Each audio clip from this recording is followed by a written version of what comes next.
এই রমাদান সম্পর্কে তিনি বলেছেন, মান সামা রমাদানা ঈমানান ওয়া ইহতিসাবান গুফিরা লাহু মা তাকদ্দামা মিন যামবিহি।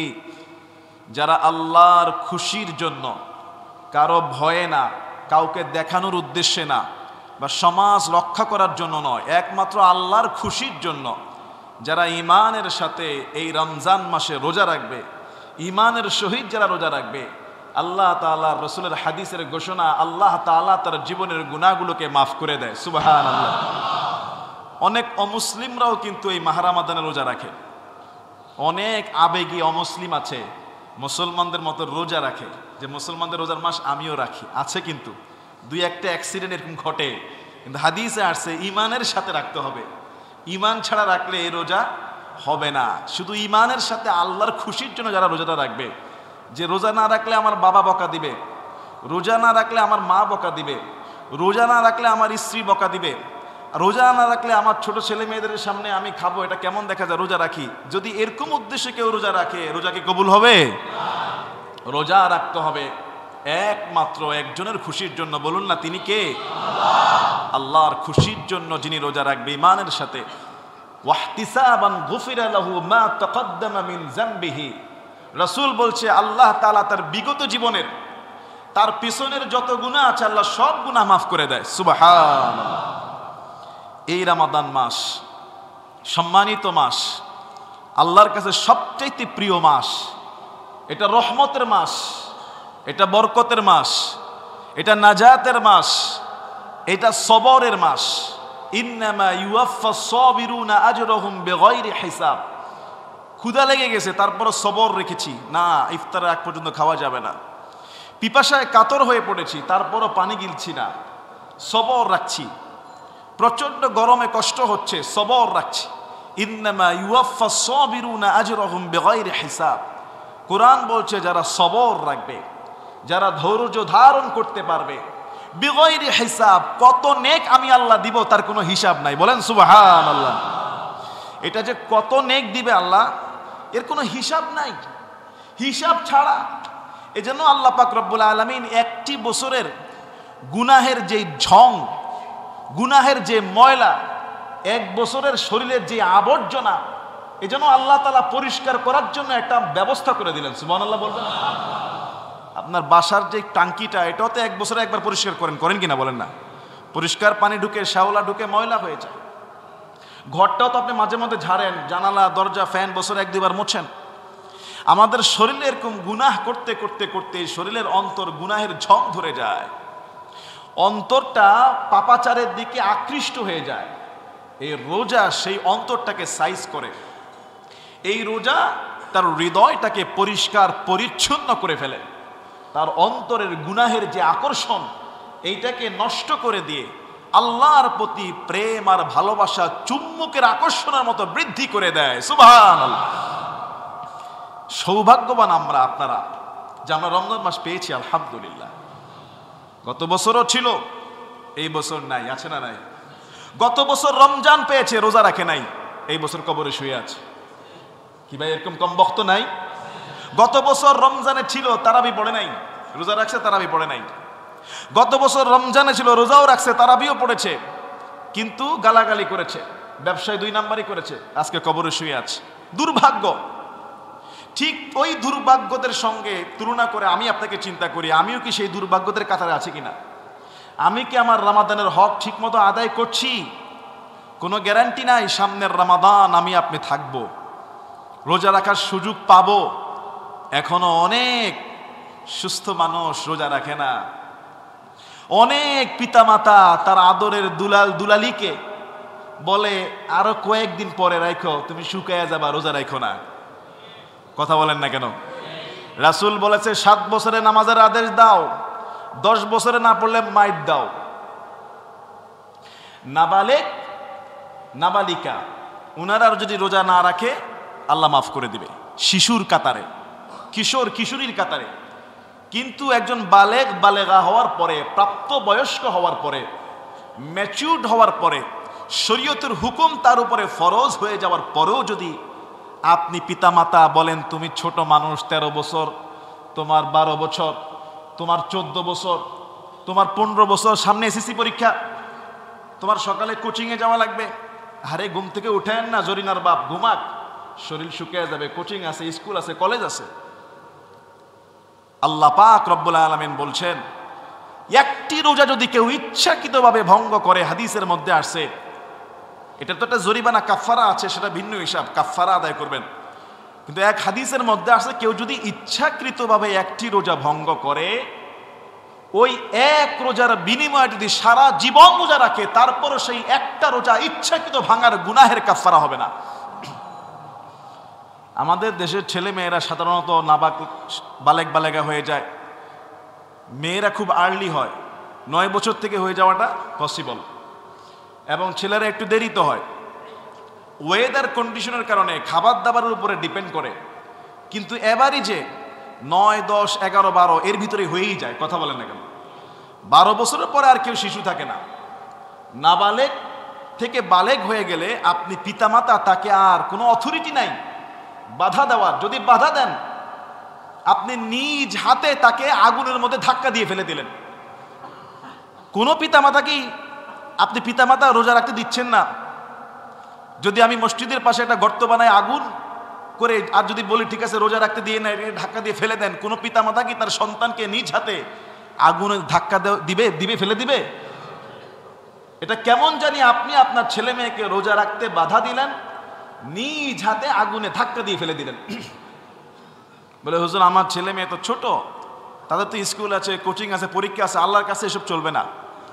একটা মানুষ কষ্ট করে রিক্সা চালায়, সেও রোজা রাখে কিনা? সারাদিন গার্মেন্টসে কাজ করে, সেও রোজা রাখে। রাস্তায় রোদের মধ্যে বসে বসে মাছ বিক্রি করে, তরকারি বিক্রি করে, সেও রোজা রাখে। আপনি কোন অজুহাত আল্লাহকে দেখাবেন? ছেলে মেয়েরা বালেগা হওয়ার কিছু আলামত আছে। এই যে আপনার ঠোঁটের উপরে ছেলেদের মোজ গজায় যাবে, বগলের নিচে পশম উঠে যাবে, নাভির নিচে নারী পুরুষ উভয়ের পশম উঠে যাবে, এবং স্বপ্নদোষ হবে, আচার আচরণে বোঝা যাবে সে কি এখনো বালেগা হয়েছে নাকি এখনো না বালেগ। কিন্তু আমাদের দেশে অনেক পিতামাতা তার ছেলে মেয়ের স্বাস্থ্য খারাপ হয়ে যাবে, শুকিয়ে যাবে, এই অজুহাতে রোজা রাখতে দেয় না। অনেক ভাইয়েরা আছে রোজা রাখে না। অনেকে আছে রোজার মাস আসলে অজুহাত তৈরি করে যে আমার তো গ্যাস্ট্রিকের ব্যারাম আছে না নাই, এজন্য জাতীয় রোগ গ্যাস্ট্রিক। অনেক ধনী মানুষ আছে, বিশেষ করে ধনী মানুষ যারা, অনেক গরিব আছে যারা রোজা রাখতে পারে না, প্রচন্ড কষ্টের কাজ করে। যেমন রিক্সা যিনি চালায়, ওরা কিন্তু অনেক সময় রোজা রাখে না, দেখি আমি রোজা রাখে না, খাওয়া দাওয়া খায়, অনেক কষ্ট আছে, তার হয়তো সহ্য হয় না, আল্লাহর কাছে জবাবদিহি করতে হবে। কিন্তু এটা ধনী মানুষ, হৃষ্টপুষ্ট মানুষ, সেও রোজা রাখে না। আপনার রোজা রাখার যোগ্যতা আছে, শরীর সুস্থ আছে, কষ্টের কোনো কাজও নাই। আপনি যদি রোজার বদৌলতে প্রতিদিন একজন মিসকিনকে খাওয়ায় দেন, একজন কেন, প্রতিদিন যদি 100 জন মিসকিনকে খাওয়ান, আপনার রোজার কাফারা আদায় হবে। মিসকিন খাওয়াবে কারা? মিসকিনকে খাদ্যের পয়সা রোজার বদৌলতে দিবে কারা? যিনি অসুস্থ জনিত কারণে রোজা রাখতে পারেন না, যিনি বার্ধক্যে পৌঁছে যাওয়ার কারণে, অত্যন্ত বয়স হয়ে যাওয়ার কারণে, বুড়ো হয়ে যাওয়ার কারণে, বুড়ি হয়ে যাওয়ার কারণে শরীরের দুর্বলতায় রোজা কুলায় না, তার জন্য। যিনি পুরা রমজান মাসে অসুস্থ, একটা রোজার বিনিময়ে একজন মিসকিনকে 2 বেলা পেট ভরে খাওয়াইয়া দিবে, অথবা খাবারের জন্য তাকে পয়সা দিয়ে দিবে, কিংবা খাদ্য কিনে দিয়ে দিবে। তাহলে 30 রোজার জন্য 30 জন মিসকিনকে খাওয়াতে হবে, অথবা একজন মিসকিনকে 30 দিন খাওয়াইতে পারেন, অথবা 30 দিনের রোজার যেই কাফারার টাকাটা, এটা আপনি ভাগ করে একজনকেও দিতে পারেন, 10 জনকেও দিতে পারেন, 30 জনকে দিতে পারেন, 40 জনকে দিতে পারেন। রোজার কাফারা তার জন্য যার ওজর আছে, যিনি অসুস্থ, যিনি অত্যন্ত বয়সের কারণে নুয়ে পড়েছেন, এবং যার রমজানের পরে রোজা রাখার তৌফিক আছে, সুস্থ হওয়ার চান্স আছে, তাকে বলা হচ্ছে তুমি রমজানের পরে সুস্থ হলে বাকি রোজা রাখবা। কিন্তু অনেক ধনী মানুষ আছে, অনেক ভাইয়েরা আছে, অনেক আদরের দুলাল্লা আছে, এদের শরীর নাদুস নদুস, কোনো সমস্যা নাই, কিন্তু ক্ষুধার যন্ত্রণা নাকি থাকতে পারে না। এরকম লোক আছে না নাই? সারা জীবন পাসপোর্টে খাইতে খাইতে পুরো শরীর এখন হয়ে গেছে, আপনার হাইব্রিড শরীর হয়ে গেছে, বুঝেন নাই মনে হয়। ক্ষুধা লাগলেই বার্গার, ক্ষুধা লাগলেই স্যান্ডউইচ, ক্ষুধা লাগলেই পিৎজা, কি ভাই আছে না নাই? মানে ইংলিশ খাবার খাইতে খাইতে এই শরীরে তো তাজা মাছ গোস্ত শাকসবজি ঢুকে নাই। এখন শরীর এমন হাইব্রিড হয়েছে, 3 ঘন্টা না খাইলে ওর পেটের মধ্যে আগুন ধরে যায়। এই শরীর নিয়ে কি ইবাদতে মজা আসবে? এই শরীর নিয়ে কি আপনি 20 রাকাত নামাজ দাঁড়ায় পড়তে পারবেন? কষ্ট করতে হবে। এটা কষ্টের জিন্দেগি, এটা কষ্টের মাস, এটা আরামের মাস না, এটা আরামের মাস না। এই মাসটাই আল্লাহ দিয়েছে তার জন্য, বিক্রি করে দেওয়ার জন্য, ওয়াকফ করে দেওয়ার জন্য। وعن سهل بن سعد رضي الله عنهما أن رسول الله صلى الله عليه وسلم قال لا يزال الناس بخير ما عجلوا الفطر। রাসূল সাল্লাল্লাহু আলাইহি ওয়াসাল্লাম বলছে, ততদিন মানুষ কল্যাণের উপর থাকবে যতদিন মানুষ দ্রুত ইফতার করবে। ইফতারের সময় হওয়া মাত্রই আপনাকে ইফতার করতে হবে। এমন যেন না হয় ইফতারের টাইম হলো 6টা 4 আর আমি ইফতার করলাম 6টা 10-এ। এটা কিন্তু হাদিসে নিষেধ। 6টা 4-এ ইফতার, 4-এই আপনাকে ইফতার করতে হবে। যদি আপনি দ্রুত ইফতার করেন, আবার দ্রুত মানে এইটা নেই যে 6টা 4-এ ইফতার, আপনি 6টা বাজে ইফতার করে ফেলেছেন, তাইলে কি আবার হবে? টাইম টু টাইম, আল্লাহু আকবার আজান হয়েছে কিংবা ঘড়ির টাইম হয়েছে, সঙ্গে সঙ্গে ইফতার করতে হবে। এই তুমি নাও, তুমি নাও, ওকে দাও, তোকে দাও, হ্যাঁ ঠিক আছে, বন্টনে আছেন। এখনো খাবার তৈরি হচ্ছে, আসতেছে, একটা খেজুর, বিসমিল্লাহ। ইফতারটা শুরু হবে কি দিয়ে? খেজুর, সুন্নাহ। আপনি বলে হুজুর আমি পানি খেলে হবে না? হবে। পানি খেলেও আপনার ইফতার হবে, গুনাহ হবে না।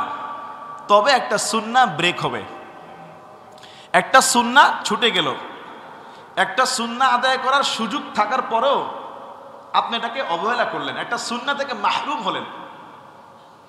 বলে হুজুর এই শরীর, হ্যাঁ আমি একজনের সাথে ইফতার করি, তো ওনার পানি ছাড়া আমি বলছি এক লোকমা হলো আগে খেজুর একটু খেয়ে নেন।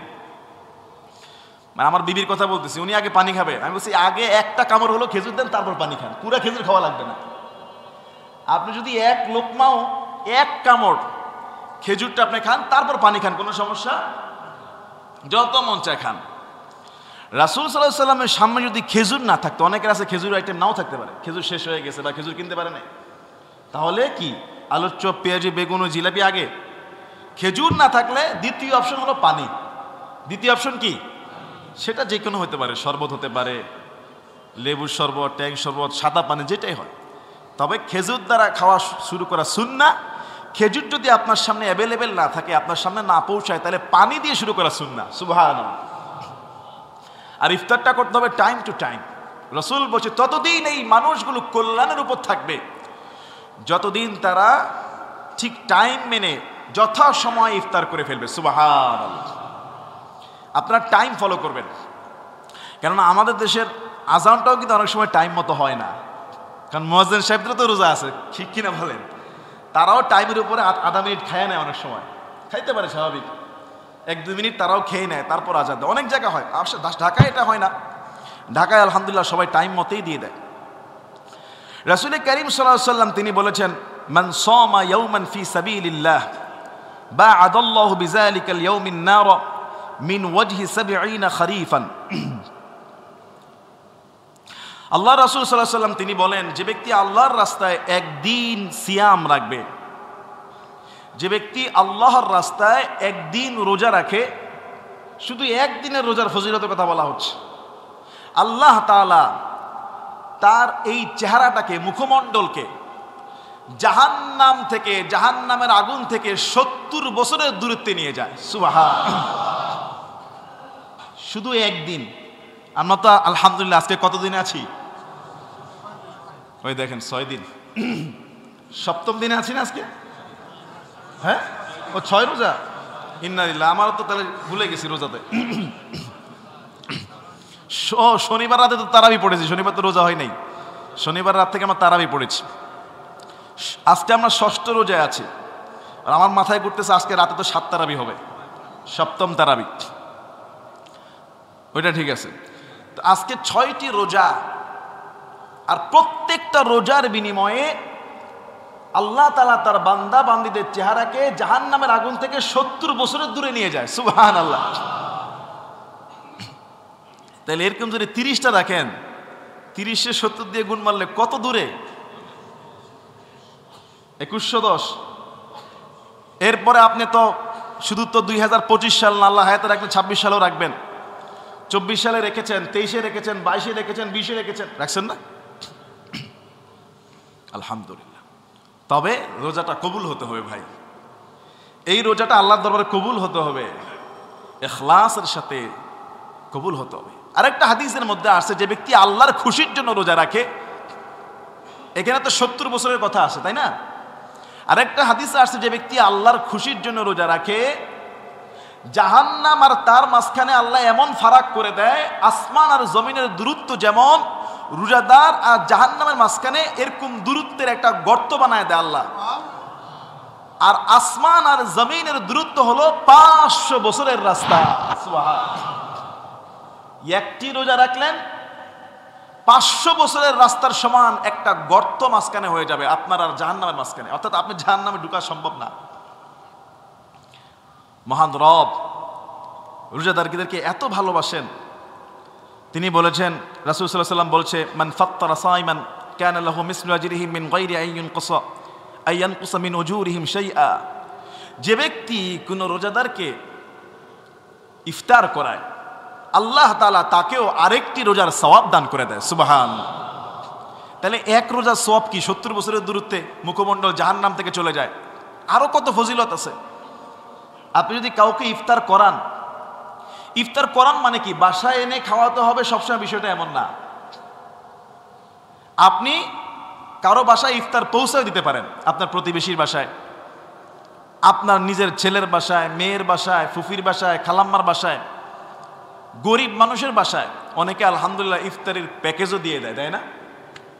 ইফতারের প্যাকেজ দিয়ে দেয়, যে বুট মূল, আপনার চাল ডাল চিনি যে ইফতার করো, এ তো আপনি সওয়াব পাচ্ছেন। সে আপনার বুট ব্যবহার করতেছে, আপনার মুড়ি ব্যবহার করতেছে, আপনার খেজুর ব্যবহার করতেছে।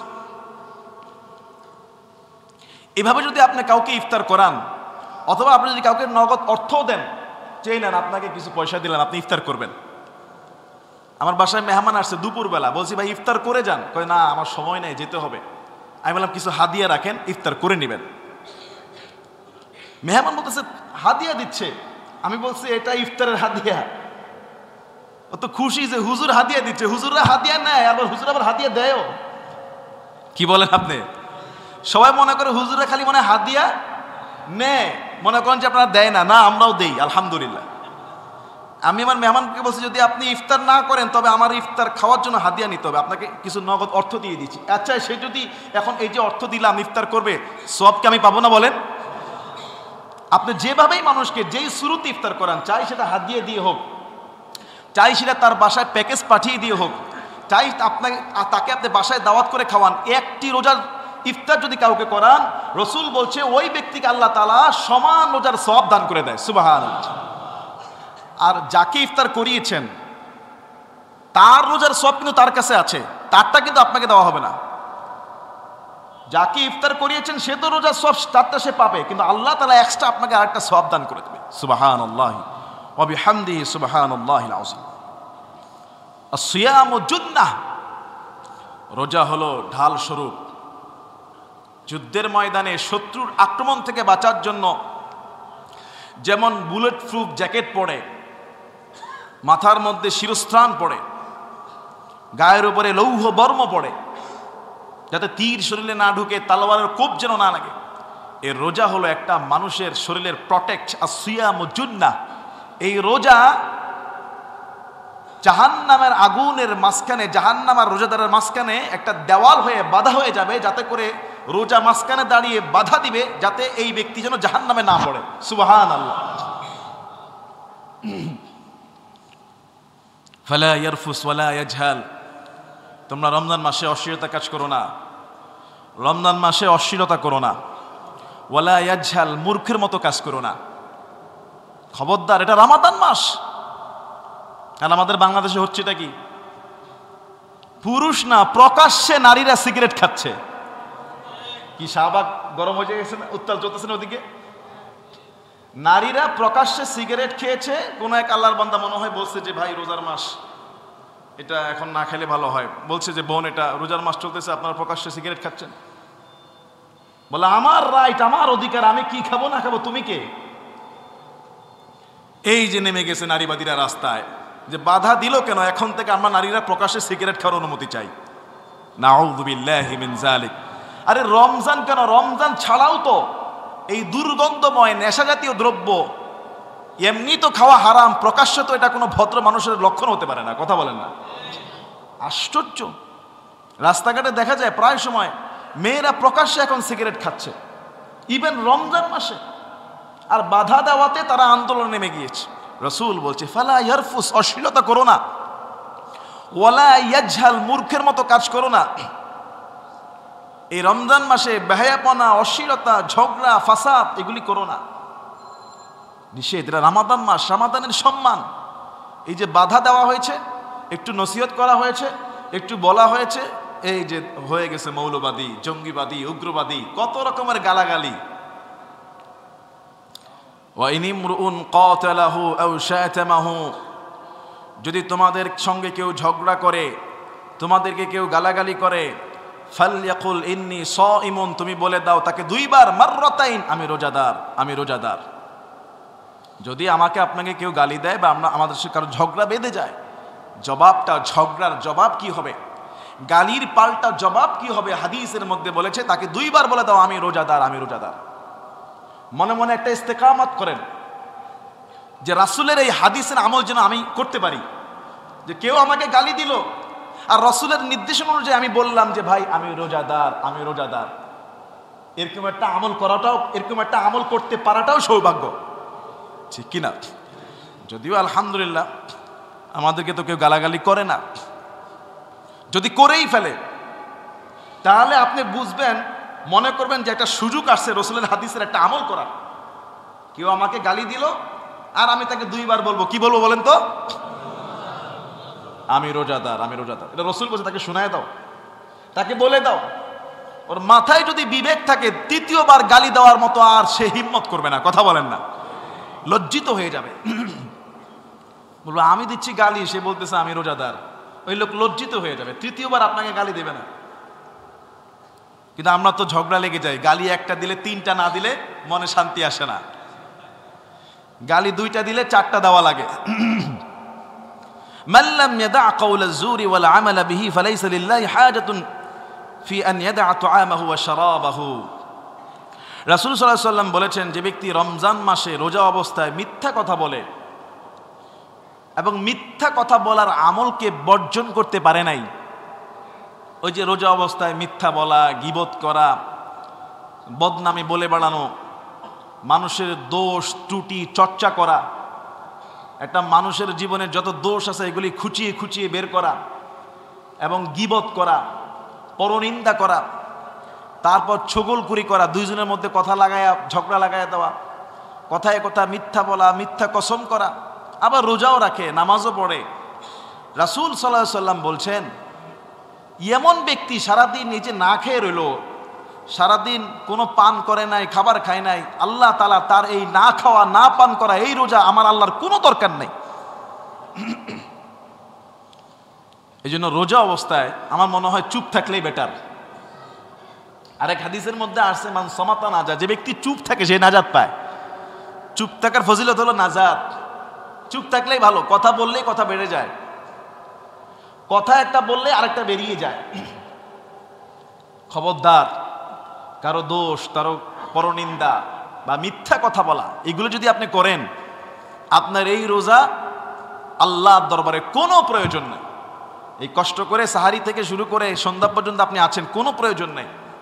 এই জন্য জবানটাকে আমরা হিফাজত করি, খারাপ মন্তব্য থেকে, অশ্লীল ভাষা থেকে, মিথ্যা কথা বলা থেকে মানুষ, এই জবানটাকে আমরা হেফাজত করি। এই জবানটা হিফাজত করতে পারলে আপনার রোজার পরিপূর্ণতা চলে আসবে ইনশাআল্লাহ। রাসূল কারীম সাল্লাল্লাহু আলাইহি ওয়াসাল্লাম বলেন, তাসাহহারু ফাইন্না ফিস সুহুরি বারাকাহ, তোমরা সাহারি খাও, আল্লাহ তাআলা সাহারির মধ্যে বরকত রেখে দিয়েছেন। সুবহানাল্লাহ। এই সাহারির মধ্যেও বরকত। এক হাদিসের মধ্যে আসে সাহারি খেজুর দ্বারা খাওয়া সুন্নাহ। যে কোনো কিছু আপনি খেতে পারেন, পানি খেতে পারেন, শুধু পানিও খেলে সাহারি হয়ে যাবে। শুধু যদি এক ঢুক পানিও খান সাহারির হক আদায় হয়ে যাবে। এবং এই সাহারির মধ্যে বরকত আছে। ইহুদি খ্রিস্টানরা রোজা রাখে কিন্তু সাহারি খায় না। রসুল বলছে ইহুদি খ্রিস্টানদের বিরোধিতা করো, ওদের সাথে যেন আমাদের সামঞ্জস্য না হয়। এখন অনেকে রাত 12টায় খাবার খায়, 12:30টায় খায়, আর সাহারির সময় খায় না। ওই 12:30টার খাবারটাই আপনি সাহারির নিয়ত করে ফেলবেন যে আমি সাহারি খেয়ে ফেলতেছি। রাতের খাবার সাহারি নিয়ত করে ফেলবেন। আর সাহারির রাসূল সাল্লাল্লাহু আলাইহি ওয়াসাল্লাম কিন্তু শেষ সময়টায় খাইতেন। ফজরের ওয়াক্তর আজানের আগে 50 আয়াত তেলাওয়াত করা যায়, মানে আজানের 20 মিনিট 25 মিনিট, একটা আইডিয়া হিসেবে বলছি আর কি। 30 মিনিট আগে রসুল আপনার সাহারিটা করতেন। রসুল কিন্তু অনেক আগে করতেন না, একবারে শেষ ভাগে করতেন রাসূল সাল্লাল্লাহু আলাইহি ওয়াসাল্লাম। আর যেহেতু রামাদান মাস, তারাবি পড়ে বাসায় যেতেও একটু মধ্যরাত হয়ে যায়। আবার সাহারির সময় না উঠেন, ফজর তো আর মিস দেওয়া যাবে না, যেহেতু উঠাই লাগবে। আর ঘরের সদস্যরা কেউ না কেউ তো উঠে, সবাই উঠে, ঠুংঠাং শব্দ হয়, আওয়াজ হয়, লাইট ধরানো হয়। তা আপনি কেন মিস করবেন? শুধু সাহারি কেন, এই সময়টা 2-4 রাকাত 6 রাকাত তাহাজ্জুদের নামাজও দাঁড়ায় যান, সুবহানাল্লাহ। কেন মিস করবেন? সারা বছর তো তাহাজ্জুদ পড়ার সুযোগ হয়তো ওইভাবে হয় না, কিন্তু সাহারির সময় একটু জাগনা পাওয়া যায়, আশেপাশের মানুষ উঠে, বাসার মানুষ উঠে, ডাকাডাকি হয়, উঠে সাহারিটা করেন, তাহাজ্জুদটা পড়েন। আপনার সাহারির সঙ্গে তাহাজ্জুদের আমলটাকে কন্টিনিউ করেন। সারা বছর তো হয়তো পড়েন, কিন্তু রমাদানে প্রতিদিন পড়েন। প্রতিদিন তাহাজ্জুদের সালাত পড়া যায় কিনা, এটা রমাদান মাস ভালো একটা আমাল। এবং তারাওয়িহ ছাড়া কোনো অবস্থাতেই মিস দিবেন না। কেননা রাতের যেই তারাওয়িহ, রাতে আমরা যে কোরআন তেলাওয়াত করি সালাতুত তারাওয়িহ নামাজের মধ্যে, আর দিনে আমরা রোজা রাখি।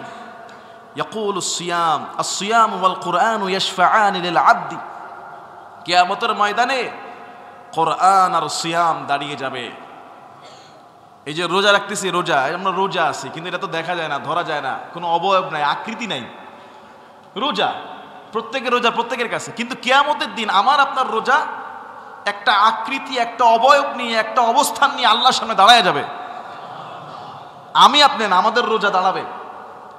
এই যে আমরা কোরআন পড়তেছি, কোরআনটা এটা কোরআন কাগজের একটা বাইন্ডিং, একটা কিতাব, এর কোনো প্রাণ আছে এর ভিতরে? এই কোরআন কি হাঁটতে পারে, চলতে পারে, খেতে পারে? এই কোরআন আমরা পড়ছি এবং নামাজে শুনছি। কিয়ামতের দিন এই কোরআন আল্লাহর সামনে দাঁড়ায় যাবে। আমি আপনি না, আমার আপনার কোরআন তেলাওয়াত দাঁড়ায় যাবে আল্লাহর সামনে। তাহলে একজন বান্দার পক্ষে দাঁড়াবে দুইটা জিনিস, রোজার একজনের পক্ষে দুইজন দাঁড়াবে। আর দাঁড়াচ্ছে কে? কোরআন। আর কোরআনটা কার কথা? তা আল্লাহর কথা আল্লাহর সামনে দাঁড়াচ্ছে। আর রোজাটা কার জন্য? আল্লাহর জন্য। রোজা দাঁড়াচ্ছে আল্লাহর সামনে। এরকম দুইটা ভিআইপি জিনিস যদি দাঁড়ায়, আর সেগুলি আল্লাহর জিনিস, আল্লাহ কি তাদের রিকোয়েস্ট, তাদের সুপারিশ না করতে পারবে? এরকম দুইটা জিনিস দাঁড়ায় যাবে। ইয়াকুলু সিয়ামু আই রাব, রোজা কিভাবে বলবে দেখেন, বলার ধরন কি? রোজা বলবে, হে আল্লাহ, ইন্নী মানাতু তুআমা ওয়াশ শাহওয়াতি বিন নাহার, তোমার এই বান্দাকে অথবা তোমার এই বান্দিকে আমি রোজা দিনের বেলা খাইতে দেই নাই, মনের যেই প্রবৃত্তি চাহিদা মিটাইতে দেই নাই, মানে স্বামী স্ত্রীর মিলন করতে দেয় নাই, রোজা বাধা দিয়েছে, করলে রোজা হবে না। আমি রোজাকে সম্মান করে দিনে খাই নাই, মনের শাহওয়াত মিঠাই নাই, মনের প্রবৃত্তি থেকে বাধা দিয়েছি। হে আল্লাহ, ফাশাফি'নি ফিহি, আমি রোজা বলতেছি আজকে, তুমি তার জন্য আমার পক্ষ থেকে সুপারিশ কবুল করে নাও। সুবহানাল্লাহ। কি সুপারিশ? জান্নাতে যাওয়ার সুপারিশ, তাকে মাফ করার সুপারিশ, তাকে জাহান্নাম থেকে মুক্তির সুপারিশ। আচ্ছা, আল্লাহ তার সুপারিশ শুনবে। ওয়ায়াকুলুল কুরআন, ইন দ্য মিনটাইম কোরআন দাঁড়ায় যাবে। কোরআন বলবে, মানাতুহু নাওমা বিল লাইলি, হে আল্লাহ, রাতের বেলা ঘুমাইতে দেই নাই। অন্য বছর অন্য সময় এশার নামাজ 10 মিনিটে পড়ে বাসায় চলে গেছে, আর এখন টোলার বাগে মসজিদে জায়গা নেওয়ার জন্য, বসার জন্য 8:15 জামাত আজানের আগেই ঢুকে যায়, একটা ভালো জায়গায় বসার জন্য, নামাজ পড়ার জন্য। বাসায় মসজিদ থেকে বের হয় 10:30টায়, বাসায় যেতে যেতে 11টায়। শুধু মসজিদে লম্বা সময় কোরআন তেলাওয়াত শোনার কারণে তার বাসায় ঘুমাইতে ঘুমাইতে প্রায় 11টা, 11:30। আবার 2টা 3টায় উঠে যায়, আবার তাহাজ্জুদে কোরআন পড়ছে, সূরা দিয়ে তো পড়ছে। হে আল্লাহ, আমি কোরআন রমজান মাসে তাকে ঘুমাইতে দেই নাই, ফাশাফি'নি ফিহি, আমি কোরআন বলছি আজকে আমার পক্ষে, তার জন্য আমার পক্ষ থেকে সুপারিশ কবুল করা লাগবে। ফায়ুশাফফাআনি, আল্লাহ বলছে হে রোজা কোরআন যাও, তোমাদের সুপারিশ তোমাদের এই বান্দা বান্দির পক্ষে কবুল করে নিলাম। সুবহানাল্লাহ। তাহলে কি বিশাল সুযোগ! এই সুযোগ থাকার পরেও কিন্তু আমাদের অনেক আল্লাহর বান্দা বান্দিরা তারাওয়াহ সালাহ পড়ে না, কোরআন তেলাওয়াত করে না, কোরআনের সঙ্গে সম্পর্ক রাখতে চায় না। এই যে আজকে 6 রমজান রাতে 7 তারাবি, মুসল্লি আস্তে আস্তে সব মসজিদে একই হালাত। প্রথম 6-7 দিন এমন একটা জোয়ার ছিল, মনে হয় যেন জায়গায় দেওয়া যাচ্ছে না, আমাদের বাইরে চট বিছানো লাগছে। প্রথম তারাবিতে বাইরে কার্পেট লেগেছে, আর এখন আস্তে আস্তে 4 তলা খালি পড়ে থাকবে, 3 তলা খালি পড়ে থাকবে, 2 তলা ভরে আর কি। এরকম প্রায় 20-25 রোজা পর্যন্ত যাবে। 26-27 কি আবার হুশ হয়, এই রোজা তো শেষ হয়ে যাচ্ছে, তখন আবার একটু ভরে যায়, ঠিক না? প্রিয় ভাইয়েরা, কন্টিনিউ করেন, আমলটাকে কন্টিনিউ করেন, লস হবে না। আপনি টেরও পাবেন না যে এই কোরআন আপনার পক্ষে দাঁড়িয়ে যাবে। অর্ধেক করলাম তো অর্ধেক করলাম না, অর্ধেক মানলাম তো অর্ধেক মানলাম না, তাহলে তো কোরআন আপনার পক্ষ থেকে সুপারিশ করতে পারবে না, দাঁড়াতে পারবে না। আল্লাহর খুশির জন্য, রবের খুশির জন্য রাতের কষ্ট করেন, দিনের কষ্ট করেন, ইনশাল্লাহ নাজাত পাওয়া যাবে। আর জান্নাতের একটা গেট তো থাকবেই খোলা। কি নাম ওই গেটটার নাম কি মনে আছে আপনাদের?